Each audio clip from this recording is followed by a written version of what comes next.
Et bonjour, aujourd'hui on va aborder la notion de caractéristique de panneau photovoltaïque qu'on voit ici. Donc on a la tension qui délivre et l'intensité qui débite, d'accord? Donc la puissance P égale à U fois I. La caractéristique on en a deux, la puissance en noir et l'intensité en rouge. Donc nous, notre intérêt c'est faire travailler notre panneau solaire dans le point maxi, à puissance maxi. À puissance maxi, on a une tension ici correspondante, UMPP, et on a une intensité IMPP. D'accord? Et quand il n'y a pas, quand il est à vide, c'est-à-dire il n'y a pas d'intensité, on a UC0. Quand il est en court-circuit, on a ICC. D'accord? Tous ces paramètres, on va voir à quoi ils servent. On a remarqué aussi que, qu'est-ce qu'on a remarqué d'autre? C'est que quand la température du panneau augmente, la tension et la puissance du panneau diminuent. D'où l'importance de ventiler, une ventilation naturelle ou une ventilation forcée. Donc on va regarder le panneau ici, une caractéristique correspondante. Ici, hop, on voit ici la puissance max 125 watts. Et les deux paramètres importants pour nous, d'accord? Ça, c'est la puissance max 125. La tension max qu'on a parlé tout à l'heure et le courant max. D'accord? Ici, 17,6 et 7,1. On revient à la courbe. Ici, d'accord? Ils sont là.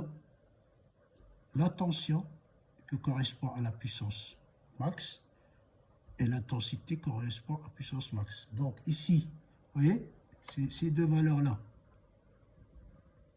ils sont là.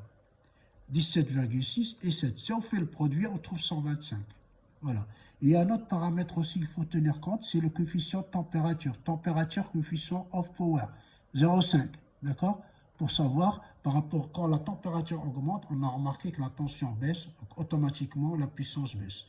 Donc, on peut faire un petit calcul pour ça. D'accord? Donc, si on fait, on a un QF 0,5, si on a 20 degrés, donc on a 10% de perte, donc ça va, c'est pas trop exagéré. Donc il faut faire attention. S'il y a trop, il fait très très chaud, donc il faut ventiler, utiliser une ventilation forcée ou autre. D'accord? Voilà.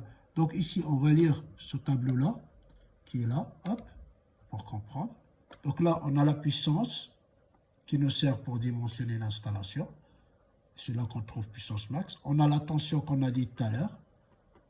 Ça permet aussi de choisir les régulateurs et la batterie. On a le courant max, d'accord?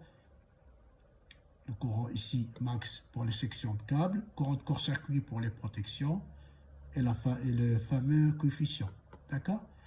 Voilà, merci de votre attention et à bientôt. Donc, conclusion, il faut bien savoir lire la documentation technique, il faut se familiariser avec celle-là. Merci, au revoir.